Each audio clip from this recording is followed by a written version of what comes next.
joining us today.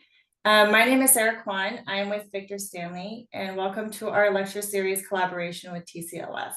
So this is the first webinar for the Landslide in Action webinar series that TCLF has generously put together, and we're super excited about this program. Before I hand it over to Charles, I just want to go over a couple housekeeping items. So from attending this webinar, you're able to receive 1.25 CEU credits. To receive this credit, you do have to complete and pass the quiz. We will be posting the quiz link throughout the webinar in the chat box. If you have any issues regarding the quiz, any technical difficulties, please reach out to us at learning@victorstanley.com. Also, for any questions for our panelists, please put them in the Q&A and not the chat. We just want to make sure we get all your questions answered. And then lastly, please be sure to check out the next webinar in this series. We'll be hosting coming up next week, titled Landslide in Action, Independent Small Equal Rights Protest on April 23rd at 12 p.m. Eastern Time. Okay, now it's my pleasure to hand it over to Charles and our wonderful guest speakers to begin the presentation. Thank you, Sarah, and thank you also to Andrew and Victor Stanley. I hope to honor Victor Stanley today by us making our own timeless memories for our group conversation today. This is the first in 8 webinars that the Cultural Landscape Foundation has been organizing, and I want to give a shout out to Aileen Berenger as well, who's behind the scenes, who's been managing that process. Last fall, Nord Wennerstrom, our communication director, and I started having conversations about looking ahead. And for, I think now, as we've seen very obvious reasons, the notion of public protest seemed that was something that was worthy of exploration. This year, for the first time, the Cultural Landscape Foundation will not have a new thematic report of at-risk places. We're instead going to stretch this notion of looking at public demonstration grounds throughout the year with these 8 webinars, and this being the first in the series. The notion was that empowering the powerless is a key element of the modern historic preservation movement, which of course is today's focus. Ordinary citizens advocating for a shared interest, a cultural landscape, a historic structure, a historic property, a neighborhood, or even a regional expanse, working together, we know this, can affect change. Milestones in the movement include the enactment of the Historic Preservation Act of 1966 and the renaming of the Secretary of the Interior Standards, which happened in 1992, which had formerly been called historic buildings, were renamed after 25 years historic properties. 2 significant elements at sites on opposite coasts today form the bookends for today's conversation. They're both included in our thematic landslide report, which has been posted in the chat room. The first is Washington Square Park, which we'll hear about from Dina Tass-Winter in New York City's Greenwich Village, and the historic Pike Market neighborhood in Seattle, Washington.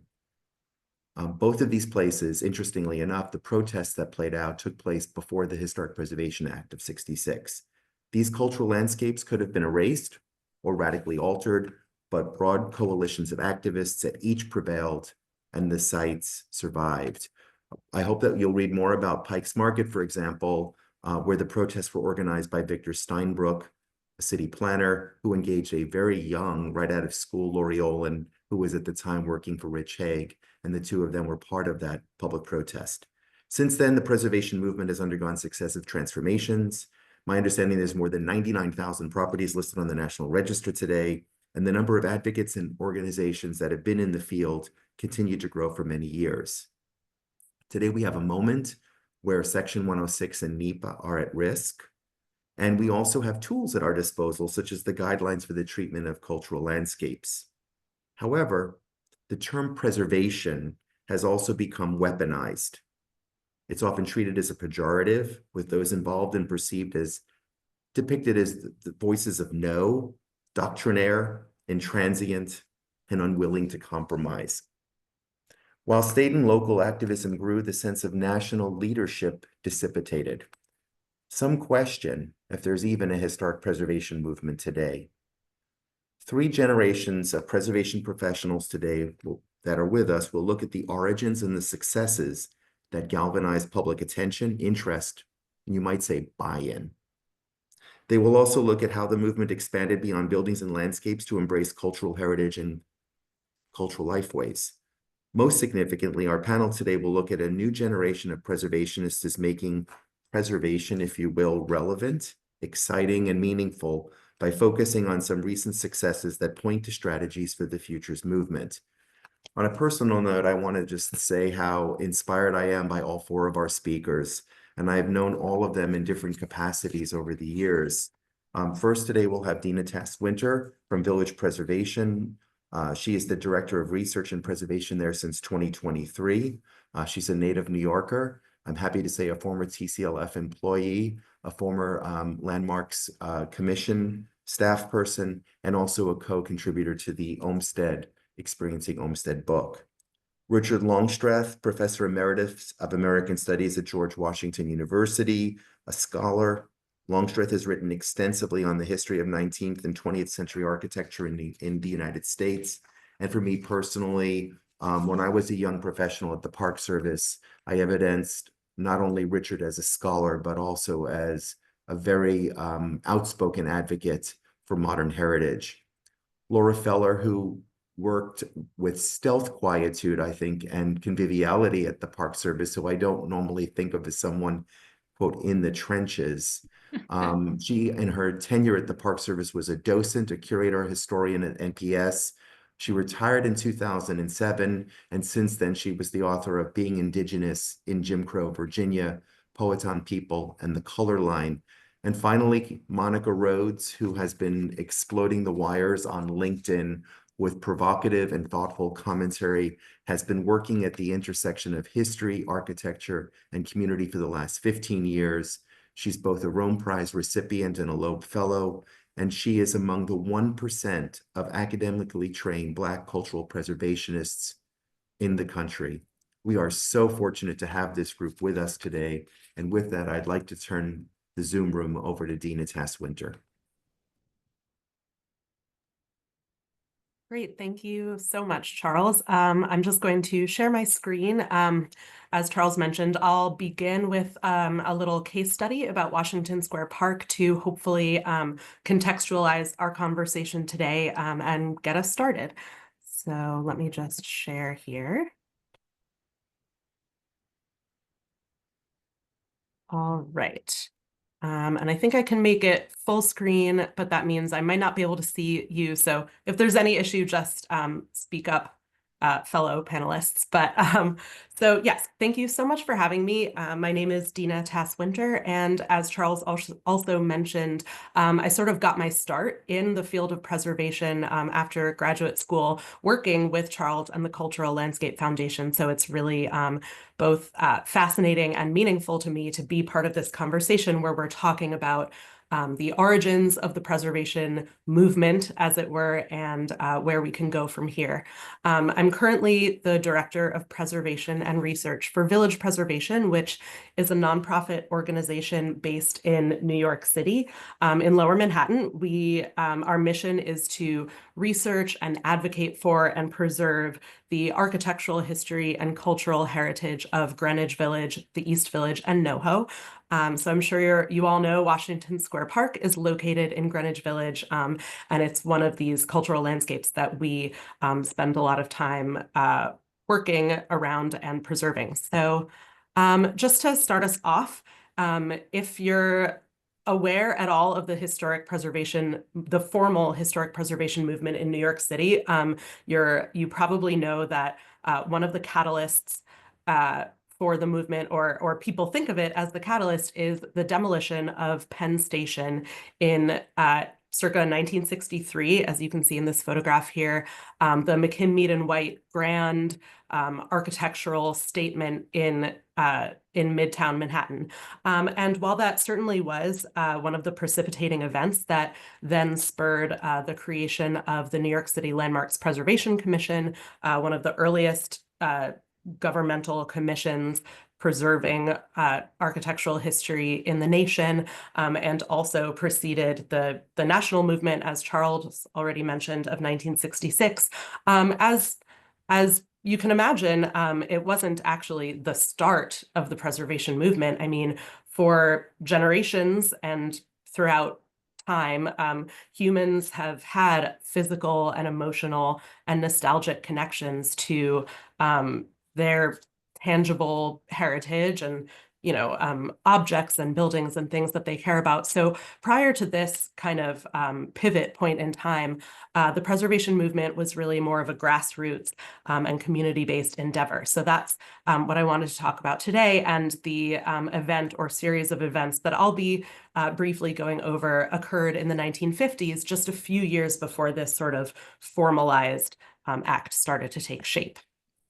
So just to situate us here in Greenwich Village, these are the boundaries of the Greenwich Village Historic District, which were designated in 1969, one of the first designations of the Landmarks Preservation Commission, again, founded in 62, and the Landmarks Law in 65. But as I said, we're actually going to be jumping back a few years earlier than that. But I wanted to point something out within these boundaries. You can see Washington Square Park here on the lower right of the screen.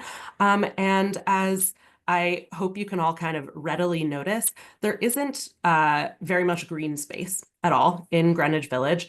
Washington Square Park itself is pretty small, but it's really the main gathering place and open space that people in this largely residential neighborhood have, or had at least. If you know the city well, Hudson River Park is a beautiful park now along the waterfront, but it certainly wasn't that in the 1950s. And so you can imagine that any threat to this modest green space would be something that might outrage the community, and that certainly is what happened. So here I just wanted to show a view of the park in the 1930s.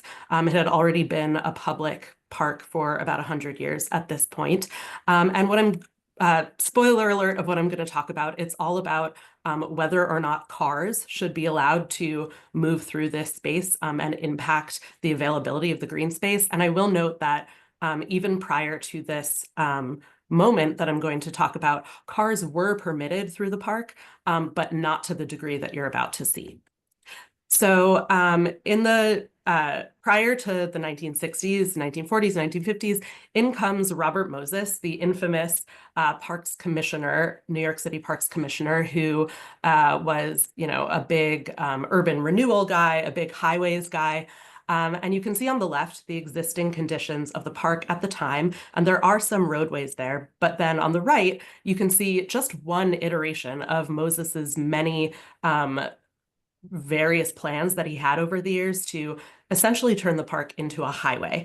And this really brought on the ire of local people who didn't want to see their park go away. And so here are just some of the mostly women who galvanized a movement to stop that from happening. Shirley Hayes and Edith Leons, who's not pictured here, but is also really pivotal in this.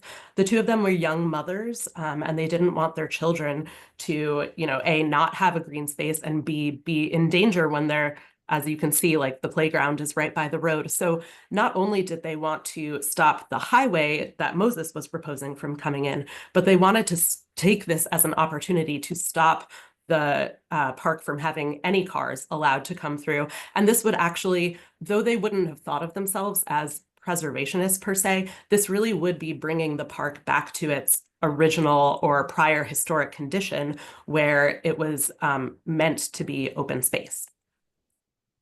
And so it took them about 6 years of battling Moses and the city, and they finally got to this kind of pinnacle moment where they had gotten enough people, as you saw on the previous slide, people like Jane Jacobs and Eleanor Roosevelt and other civic leaders joined the fight. And they finally convinced the city, to consider this plan, which is actually quite similar to how the park looks today.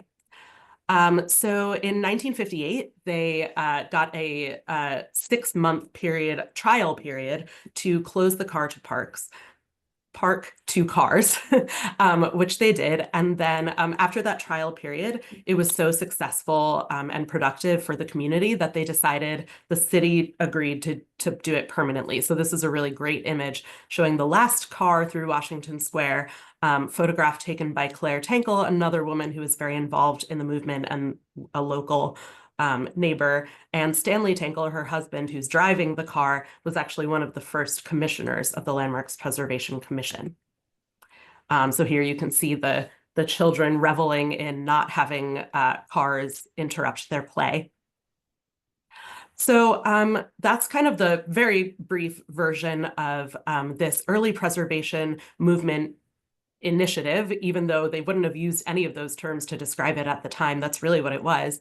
But I wanted to just touch on, oh, and certainly you can read more details about this story in the report that's in the chat. But I just wanted to briefly touch on one other facet of something that I'm really interested in cultural landscapes and this conversation that we're having. And it's about the memory that a cultural landscape holds. And it's not only about the physical preservation of a space, even though that was really important for Washington Square Park and Greenwich Village.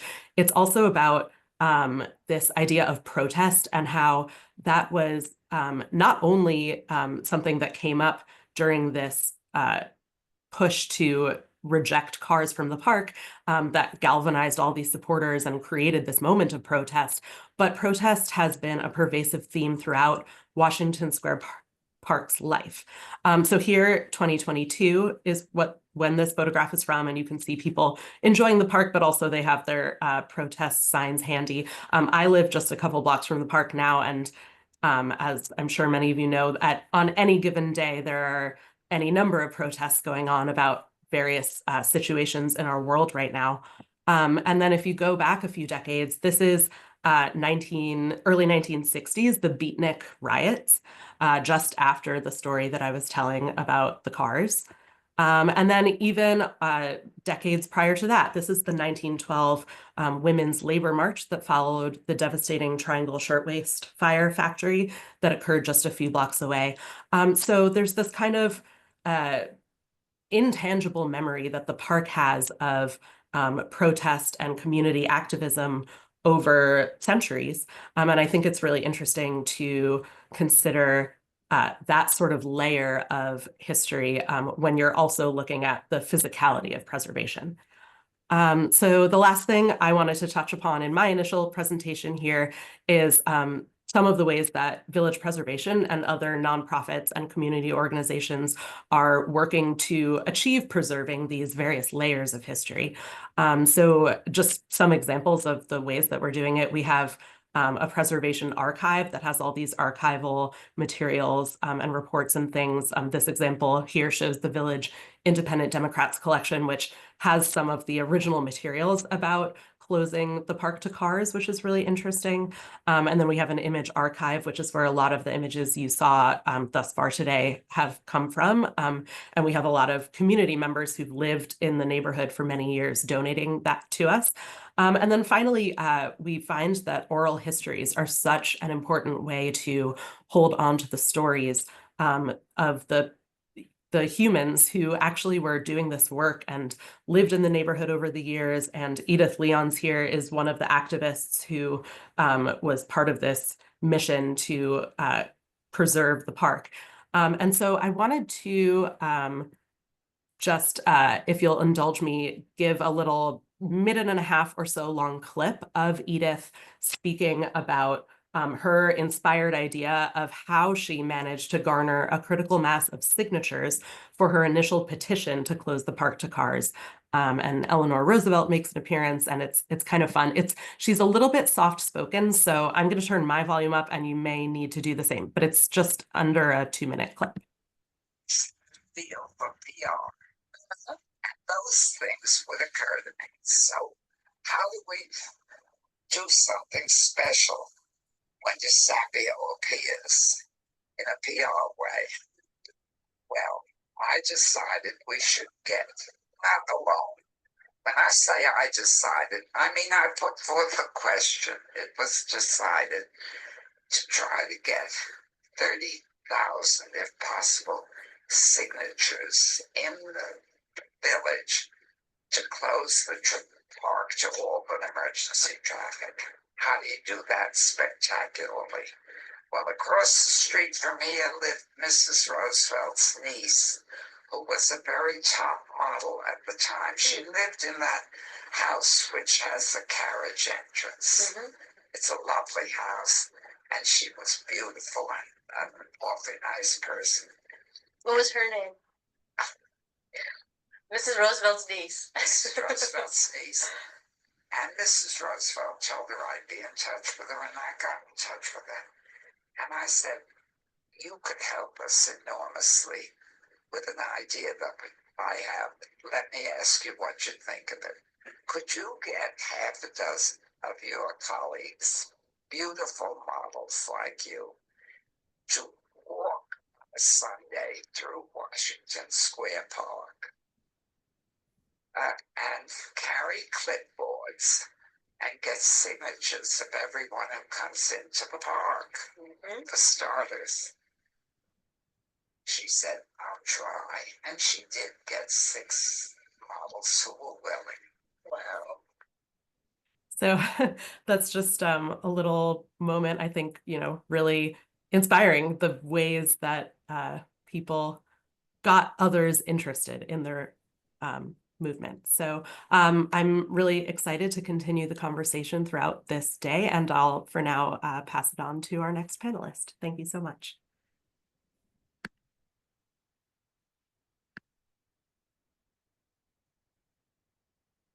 I think Richard is up. Is that who's next? Sorry. Thank you, Richard.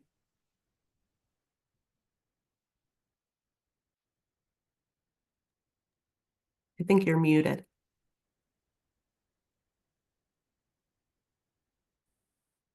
There we are. Thank you.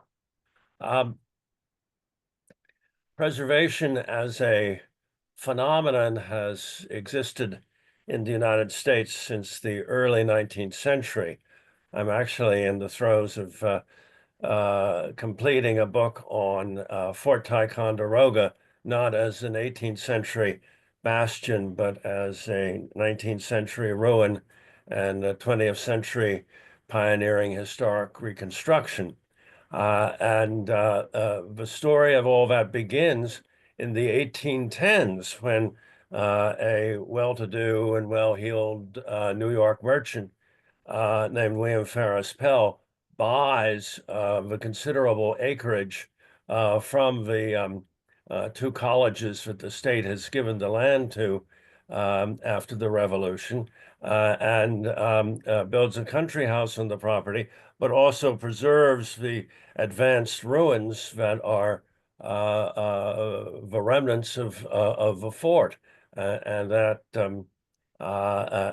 family obligation persisted through the 19th century. So that it's a lot of a history of preservation in the United States has been written about, but constantly we are discovering new landmark initiatives by individuals. Preservation as a national movement really, I think, dates to the 1960s. And for better or worse, I'm old enough to remember that period when the National Park Service, through the 1966 National Historic Preservation Act, becomes the standard bearer for guidelines and procedures and the like for national registers. Created the National Landmarks Program is reinvigorated. Grants begin to become available, and the like. And then the Advisory Council on Historic Preservation is also established, which reviews projects involving historic sites that have that also involve federal monies. While compromise is often the result of that, which is known as the 106 process, that probably a good deal more positive has come out of that than negative.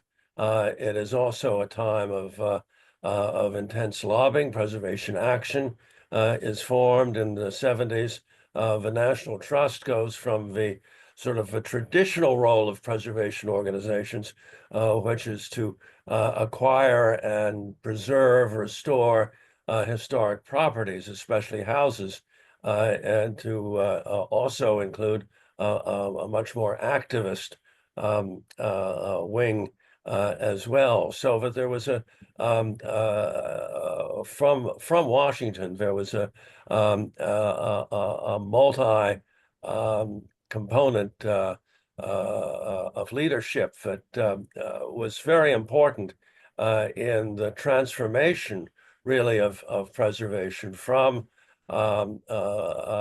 primarily a museum orientation to an activist one that was concerned with neighborhoods. This does not just happen in Washington. I was at Penn in the from 64 to 68, and during which time Society Hill was extensively renovated under the auspices of Edmund Bacon, who ran the city planning department.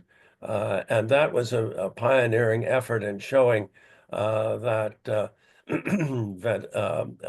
a large swath of urban fabric that was in an advanced stage of decay could be brought back, and rather than being an albatross, was actually an amenity in urban renewal. It was under urban renewal, of course, that happened, and and that was quite revelatory. I also was very good friends with a wonderful person from Savannah, Georgia, Beth Lattimore, now writer, who, when school wasn't in session, worked for a new organization called Historic Savannah, which was given a healthy dosage of invigoration by the new chairman, Leopold Adler, and who was set out on doing through the private sector what Bacon had been doing in the public sector,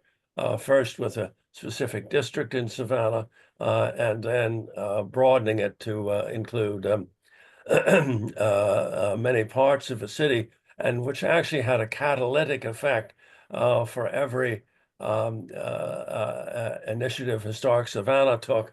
There were umpteen more that were simply private sector and the purchase of old houses, renovating them, and making the old part of Savannah a desirable place to live, and giving it a life that it had not had for some years, of reversing the trend from an ex-urban one to one where the traditional city center played a major role.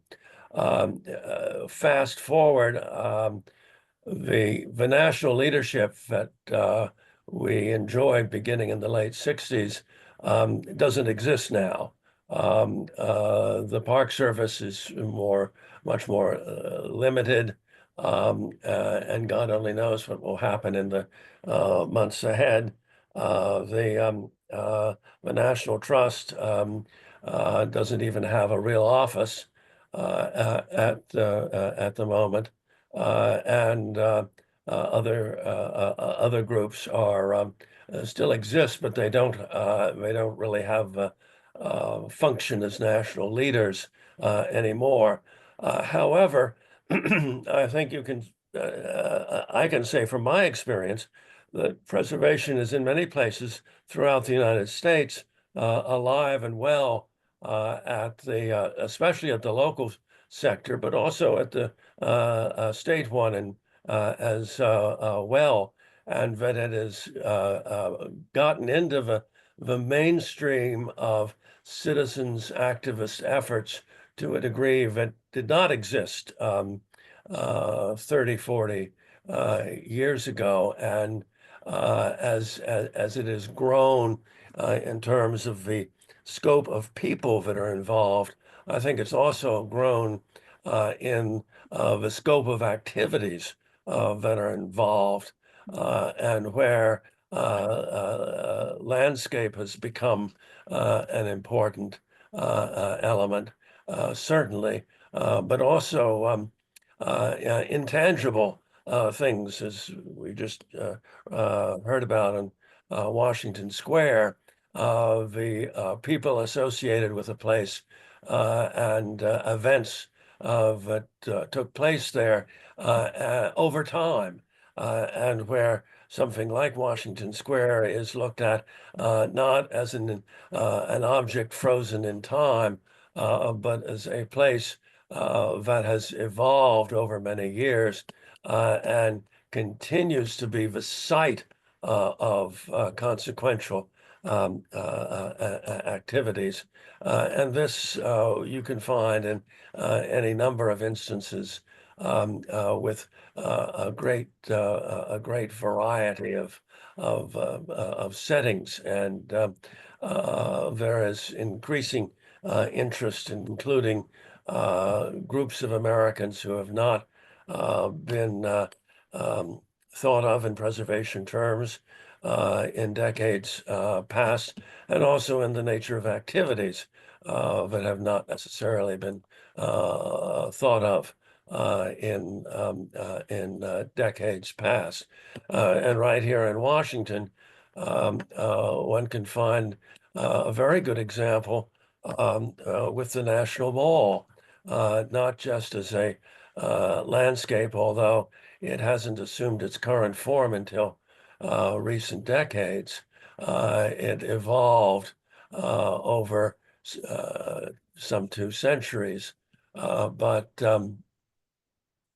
also in terms of the events, whether it's of celebration or of protest, whether these are formal or organized, orchestrated gatherings, or whether they're simply impromptu ones, are all part of the equation, and they're not, and I don't know if they could be memorialized with plaques or whatever. There would probably be too many of them and serve as a distraction. But I think it's an important part of telling any story is the changing, evolving nature of significance of people and activities that have occurred there. And I'm going to leave it at that. Thank you, Richard. Laura, I think you're up next. Okay, yeah, and I want to thank Richard and Dina both as kind of a follow-on to that. I think it's good to say that the federal government was really late to the party of historic preservation. I mean, most histories of historic preservation in the United States, the standard ones, start with Mount Vernon and Monticello, places like that, and the kind of commemoration that involves of individual properties. George Washington slept here. It's also true that in the late 19th century, you had the Association for the Preservation of Virginia Antiquities developing, and the Society for the Preservation of New England Antiquities, which, state and regional bodies. And 1920s, 1930s, you had some of the earliest city ordinance designated historic districts in New Orleans at the Vieux Carré and in Charleston, famously. So when the Park Service in 1935 got the benefit of Congress's passage of the Historic Sites Act of 1935, this was a new thing for the federal government. And it was an authorization for the Park Service to conduct surveys and documentation of historic properties that possessed extraordinary value or national significance. It also envisioned that the Park Service would enter into cooperative agreements for purposes of preservation. But because of the emphasis on national significance, the framework that the Park Service used initially for what was then called the National Survey of Historic Sites and Buildings was such that it focused on great men and great battles, high style architecture, and the particular conception of American history that's encapsulated in the notion of westward expansion. So that was a very partial approach to what was intended to be a rather comprehensive national survey effort. The federal government chugged away at that. The National Survey of Historic Sites and Buildings morphs into what we now know as a National Historic Landmarks program. And it maintained the same sort of framework for identifying and categorizing historic properties that were nationally significant up until 1993, at which point a new framework was developed that encouraged the Park Service to engage with a broader range and a contextualized approach to all kinds of social, economic, cultural, and also political history. So 1993, that official shift to a different, more scholarly oriented thematic structure happens. But let's go back to 1966, because as you all know, that's when the Park Service's mandate in the given in the National Historic Preservation Act, gave the Park Service a license to develop the National Register of Historic Places, which was a much more broad-based set of requirements, and it involved the Park Service in what developed into quite a network of collaborators, state historic preservation officers being key, and eventually tribal historic preservation officers and certified local governments. And as Richard pointed out, part of the intention of the law was that properties listed in the National Register would be considered by federal agencies whenever a federal agency was going to do something that might affect a property that was on or eligible for the register. We don't need to get into the weeds of that, but that was involved in a concept that local people should have a voice in what federal government was doing in terms of urban renewal and highway construction at those moments. So the National Register, as we know and love it today, comes into being. And in the 80s and 90s, the register broadens its lens of looking at property types. Prominent among those, of course, is cultural landscapes. And Charles obviously was a real pioneer in that area. I think he should take a bow for his participation in that in early days. And there is now also a greater recognition in the register of what they call traditional cultural places now. And that involves present-day communities and aspects of their history that are rooted in the past, but also are essential to the cultural identities of those communities today. So there's been a real broadening of the national movement, but as people have been suggesting, it's not clear what's going to happen to that federal scaffolding going forward now. And so I think it's really essential that we look at stories of more grassroots preservation efforts, as Dina was suggesting. And part of the urgency for that, I think, is that in the history of the formal national historic preservation movement or movements, it is true that many of the people who were involved initially were, let's face it, they were elites.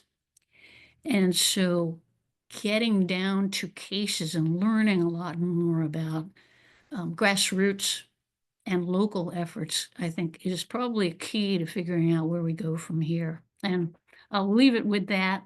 Thank you so much for the opportunity to talk to you all. Thank you, Laura. And now we've asked Monica Rhodes to be a respondent to the panelists as a prelude to an open dialogue. Monica, thank you. All right, thank you, Charles, and thank you, Laura, Richard, and Dina for your great comments. Just wanted to set the stage and really bring together our conversations.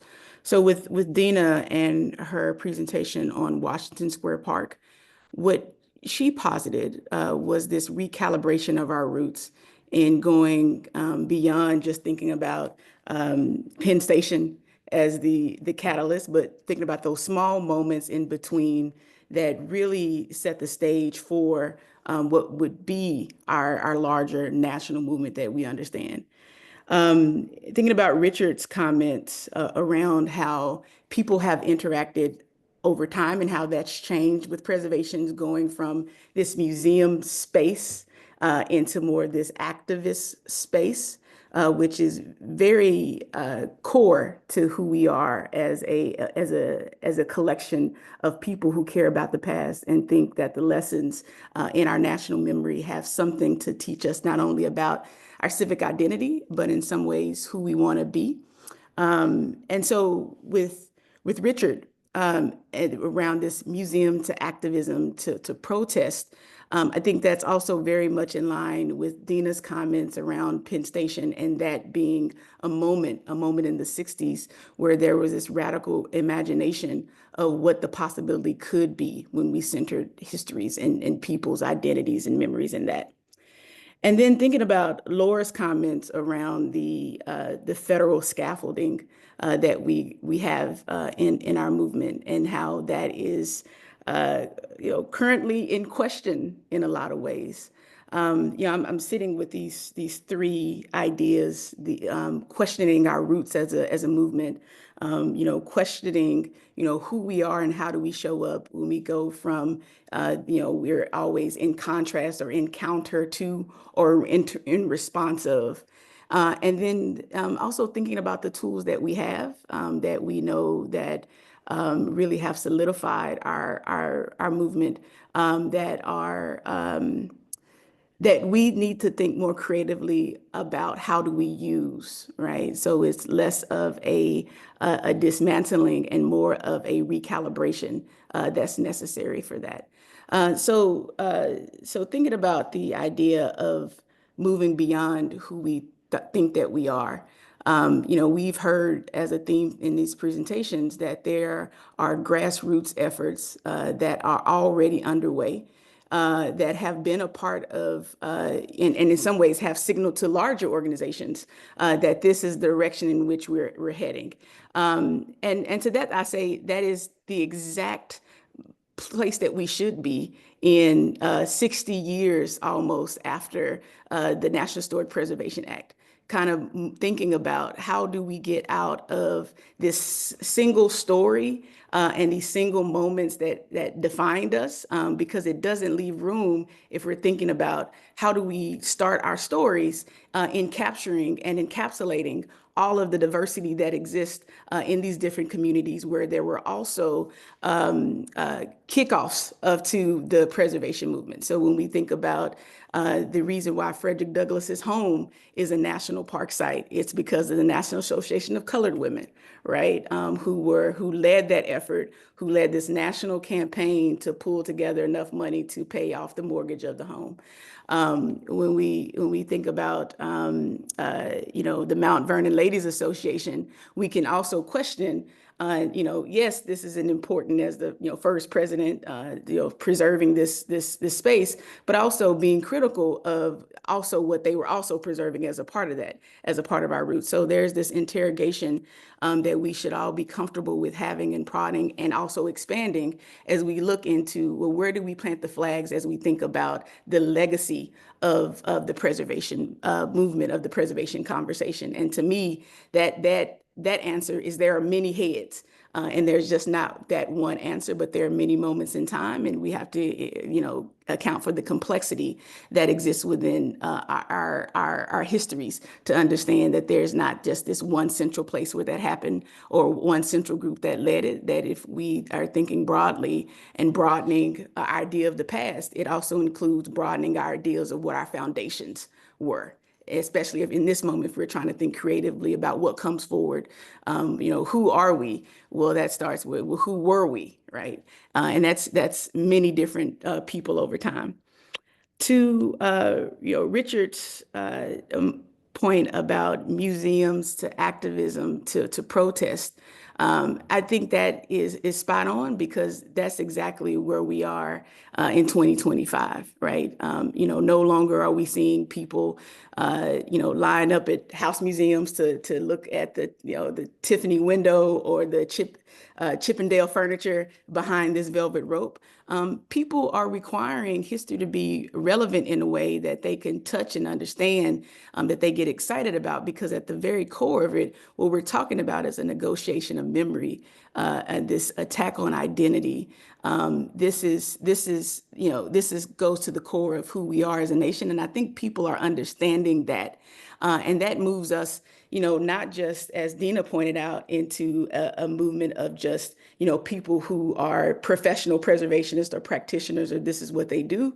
From the very beginning of this movement, it has been about people who cared, people who gave a damn about what the future of a place would be, who understood that what we see is only a part of it. It's the association and that intangible piece that we have that connects us to these sites. I also sit as a part of my work on the International Council on Monuments and Sites, and other countries have grappled with intangibility for decades now, right? They understand that history is just not embedded or embodied in the things that you can see and touch, that there are traditions and folkways. And I think the people who've gotten involved in preservation, the people who understand that in this moment, that we're just not talking about buildings when we are raising this flag and saying that, like, this needs attention. What we're talking about is culture here. And that has been a through line through so much of the work that we do, although we have not necessarily messaged it in this way, but we certainly have had people who stood on the front lines because they know it's not the building at stake, but it's something larger and deeper about who we are. And then this question around the scaffolding, and I've really been sitting with this and sitting in this moment, and also thinking about my former role with the council, and understanding that for so long we have played defense, but we have an opportunity, I think, to play some offense here if we are thinking critically about, well, what is the next thing that's coming to the preservation movement that has been outlined? And we know that if we go to the Project 2025 tracker, which, they are about 40% have implemented those ideas in which they're in there, and that's online. What's up next for us is the Antiquities Act, right? The Act of 1906 that gives the president the authority to declare national monuments. The Antiquities Act is, how I cut my teeth in at Fort Monroe, when you think about the powerful story of a place that was both the beginnings of enslavement in the country in 1619, and also was the bookend in 1863, where tens of thousands of African Americans self-emancipated themselves and went to Fort Monroe, and so much so that it became known as Freedom's Fortress.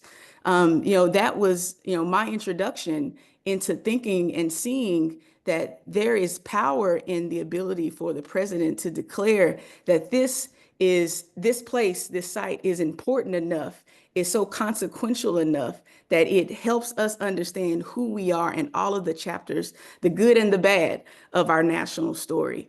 And so now that we know that that is up, the larger question becomes, well, what are we going to do about it, right? We always are in a moment where we're responding to, or we are, standing in front of the building when the bulldozers are there, right? But now we have some insight on what's coming next. So in some ways, this is also a charge to think about, in this moment where we find ourselves in a different position, where a plan is laid out, how can we fortify our scaffolding that we do have and protect that against any outside attacks. So when I'm thinking about the future of preservation, I'm seeing it in a couple of ways. I'm seeing preservation as civic infrastructure. I'm seeing preservation as participatory, which it always has been. And I'm seeing it as a conversation with the future, right? Because ultimately what we are preserving and why we preserve is not about the now. And in a big way, it's not about the past and people who are long gone. What we are doing is communicating to the future what we think is important, who is important, what part of our value system as a society do we want to carry through, and how is that legacy of who we want to be and who we want to be in the future, how is that then translated into the buildings and the stories we preserve today?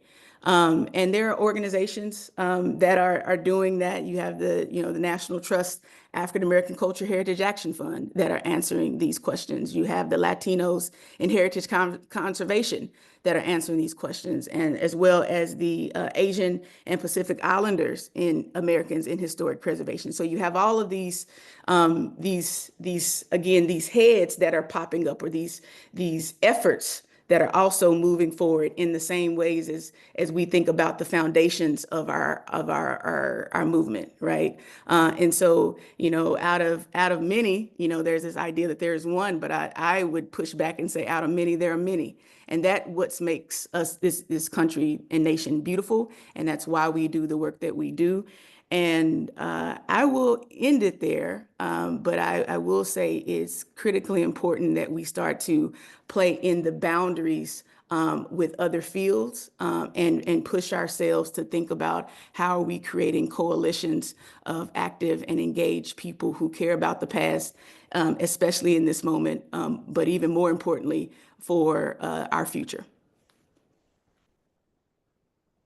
Monica, thank you. I feel like all the questions I wanted to ask now, I instead want to put on my running shoes and get to work.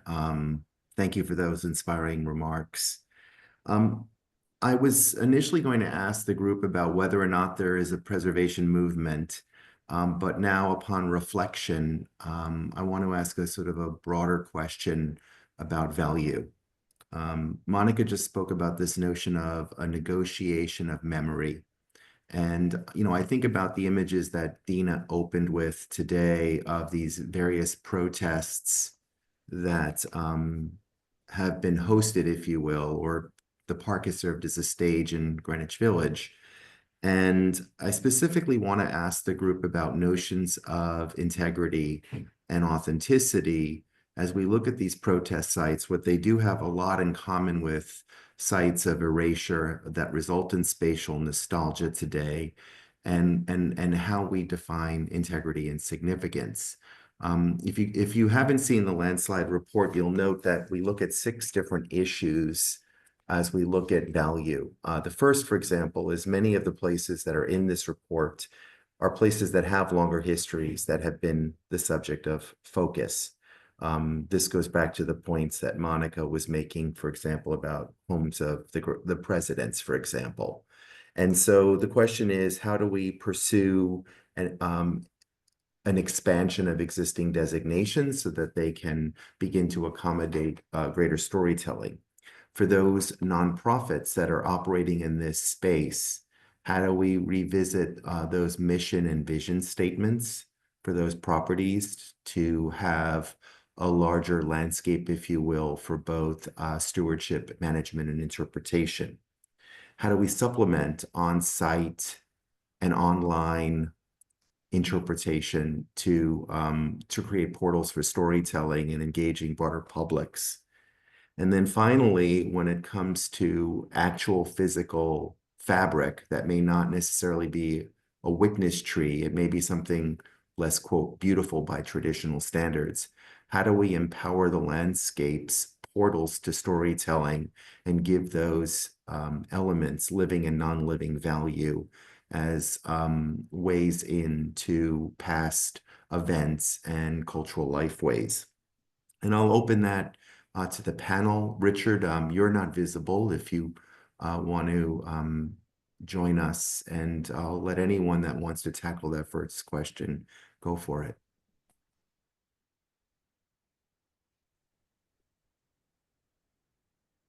I don't have possibly any answers, but it has as always, Charles, compelling questions you raise. But I did want to say that I was also very taken by Monica's phrase of this negotiation of memory. And I wrote it down because I want to think about it more later. And it's something that certainly comes up in my current work at this nonprofit organization in Greenwich Village, because we're always negotiating all these different layers of memory and history and people who have had various interactions with the physical space that they're in, certainly Washington Square Park, but really the entirety of the neighborhoods that I'm looking at, and the entirety of our nation. There are so many layers of heritage in every single place. And so I think not to necessarily give an answer to the question that was just raised, but to maybe ask a further question that relates to it is, how do we grapple with all of those layers? And some of them are currently seen in the physicality of a space, some aren't, and some never can be really in a physical form, but they have to be part of this conversation that we're having about what is preservation and what should we be preserving. So I'll just start with that.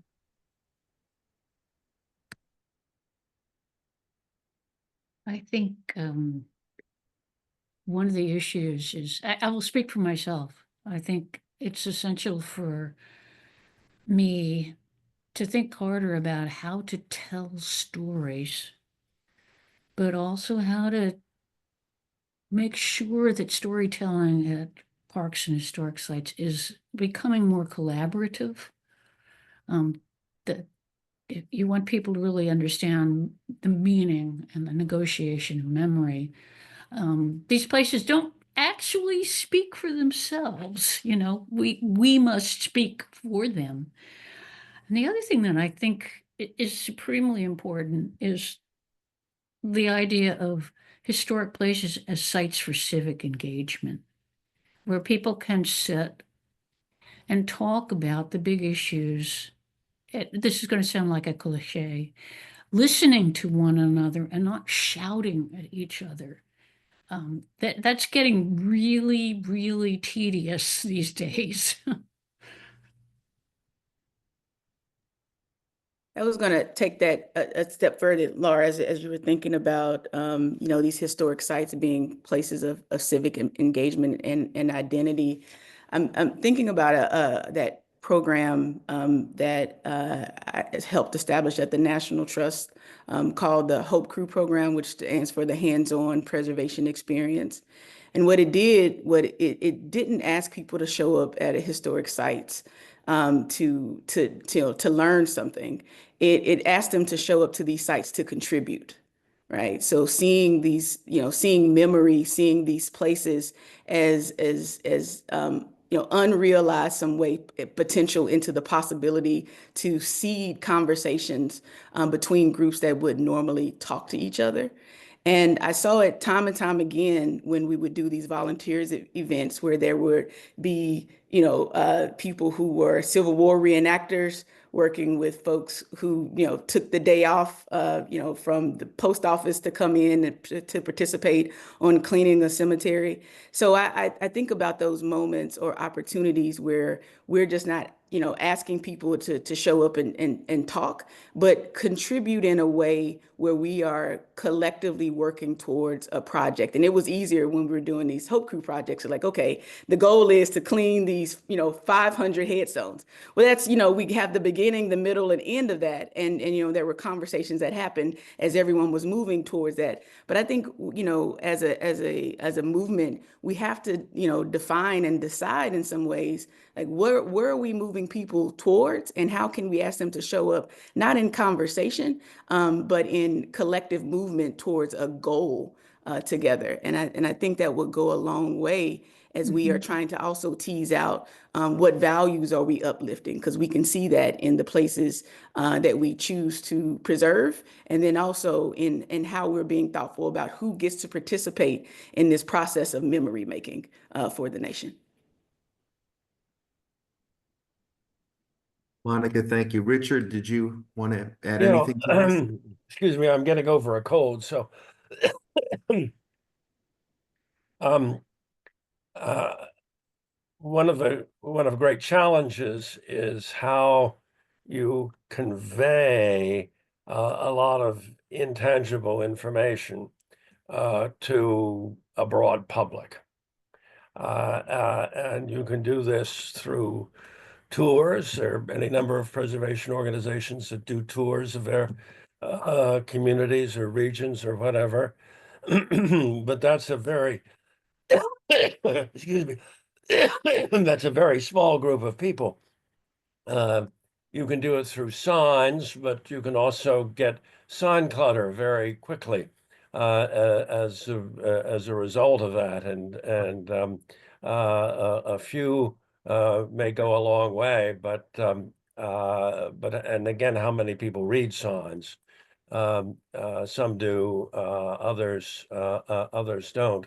You can write about it and have it in a brochure or in a longer study, and especially in a brochure, that can really reach a lot of people. And it all depends, of course, on the nature of a site involved, some of which are public property or accessible to the public, many of which are not. Either one of those, and that makes it a little bit more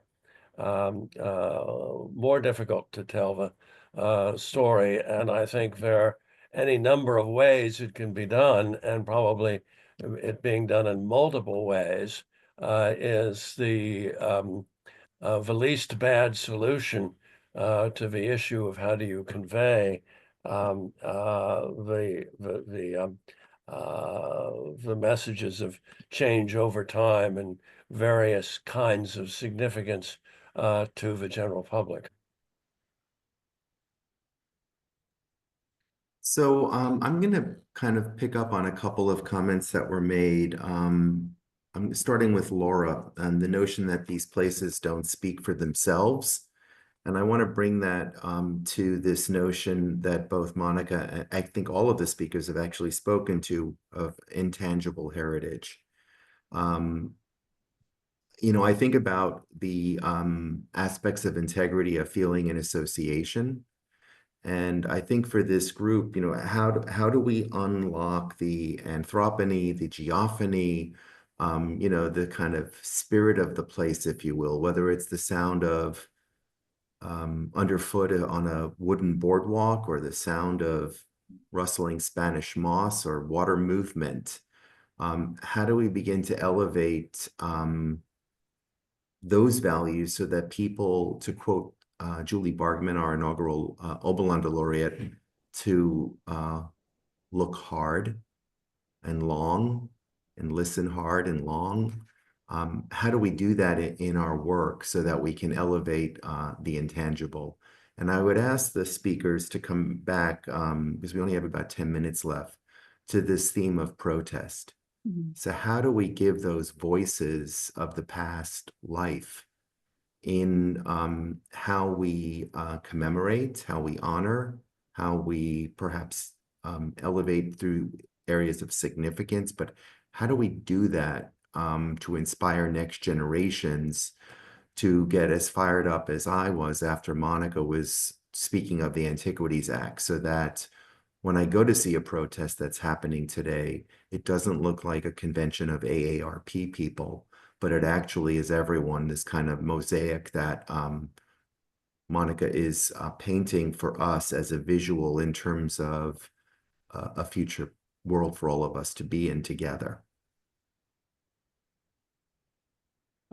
Charles, let me add to that. Catherine Beischer, who was for many years in the North Carolina State Preservation Office and a very distinguished scholar as well, used to refer to the preservation of a national preservation movement as it was coalescing in the late 60s and 70s as the Children's Crusade. And it's an important point, actually, that most people who were in the who were active in all of that change were in their 20s, 30s, maybe 40s. But it was a new generation that did not accept the rather limited museum-oriented parameters of their immediate forebears that way. And I think one of the crucial things in terms of getting the message out is to ensure that many people who are just starting out in the field are involved in the process and meaningfully involved that way.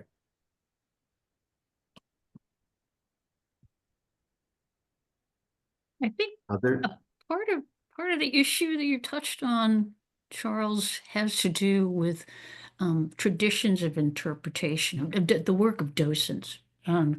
For a lot of Park Service people, it's received wisdom that you've got to help visitors see themselves in the place you're interpreting. And I would argue that it's even more important for people to try to make that leap of imagination, understand the experiences of people they might consider to be the other when they're visiting a historic site. And I have to believe that there are a lot of visitors who want that kind of insight, that they want that kind of invitation to think about other people and to learn about what their lives were like. I have to believe that. Laura, that sorry, question of interpretation and what interpretive material there is in a historic site or a museum made me think a little bit about some of the work that I did in graduate school, which was about thinking of the city itself as a museum, whether we should or shouldn't do that. And these places like Washington Square Park, like historic districts all over, like cultural landscapes throughout the country don't necessarily, there might be signage somewhere or a statue that gives you some information, but there aren't the same kind of traditional modes necessarily of here lies a historic site. So I think part of Charles' question perhaps was, what do you do with that? How do you get people who are just, tourists in a place or even locals to a place to think about the layers of the past that they're walking on? And I think about that every day in my work, walking through Greenwich Village to get to my office, where my job is to advocate for the history of Greenwich Village.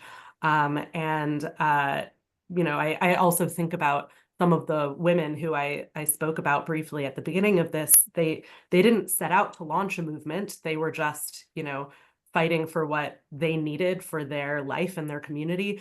But now we've ended up in a place where we're kind of in the midst of a movement. And so for the next generation of preservationists or people who might want to get involved in this sort of thing, as Monica said, we're trying to figure out what we want to communicate to the future. And we're from this different vantage point than some of the people that I'm thinking about from the past who didn't set out to launch a movement. Now we have the advantage of saying, here's the context of the various federal and local regulations that at the moment are in place, and how can we build on that and go back to more of a grassroots or community-based approach and get people involved in the places that they care about, but bolstered by these other layers that we have at our disposal. Yeah, and I'll also add to that, those great points, Dina, is when we think about preservation, I think far too often when we teach it, we're teaching it as a means to an end. right? Where, all of these things kind of lead up into, communicating authenticity and period of significance, where, from what I've heard from our conversations today and my practice is preservation is a strategy. And we have to have some level of consensus on a strategy towards what and in service of to whom, right? And so those are always the questions I think in the back of our minds that we're saying, but how often do we articulate that this is one of many strategies to get to X outcome? And I think that is one of the conversations that we need to have more of. In addition to, we also talk about interpretation and stories, but then the power of storytelling and how that shows up not just in the building or in the exhibit space, in in this space to this space. We're going to talk about X history, but and this is why I think the work of landscape architects are so important, but how does it show up around us? And when you walk outside of that building, how are we learning about Fannie Lou Hamer's legacy, right? We don't have her home. And I'm with you, Richard. There are too many signs, lots of signs stuck in the ground saying this place was here and this was important. But beyond that, how does it show up in the decisions that we make about plantings or, don't get me to make it up landscape architecture language here, but I think that there's a way to thread the needle a little bit tighter where there's this cohesive conversation that's happening where values then can be reflected not only in the building, in the exhibit space, in the landscape, and it comes to me as this idea of this whole place comprehensive preservation where you're getting an experience, because when we think about the types of places that people are going to feel something, they're looking for a level of authenticity. They're looking to feel like they belong somewhere. They're looking, to Laura's point, to see themselves in the past and to find each other there, right? So people are showing up for something, and preservation is a strategy to get them there. And I think once they're in the door, we have the power and the responsibility to push those buttons, to get people uncomfortable, to make them think about the reason and the why and the who they are, because that's the power of what we're doing. And it's also the power to see these levels where there's questions that happen or that should be happening internally that then bend themselves towards, well, what happened then was not right. And it's very similar to what's happening right now. And then the larger question ultimately that we're all looking for is, well, what do we do now with that information? And how are we using this as a catalyst into beyond conversation, but into action? Monica, thank you for that. I'm like 4 feet out of my seat right now. I hope we can all carry forward some of the strategies that came out today. I should say I was really happy also when Richard brought up the signage, and Monica, you as well. One of my pet peeves in the landscape architecture discipline is that so often when we're storytelling in a public forum that we do it with putting things on top of place, whether it's text and sign panels or art that is put on top of a place. And I think so often this notion that these places have stories to tell, I sometimes think we have to get out of the way and let those stories be revealed, and not through what a colleague of mine calls plaque decay. We'll leave that for Crest. Sorry, we should have gone to them for corporate sponsorship today. I want to thank our colleagues at Victor Stanley, Sarah, and Andrew. Please note, for those of you that are looking for the CEUs, that Sarah earlier in this conversation posted the link for the quiz. I love seeing heart emojis flying on my screen. Thank you. We hope that you might also continue joining us next week.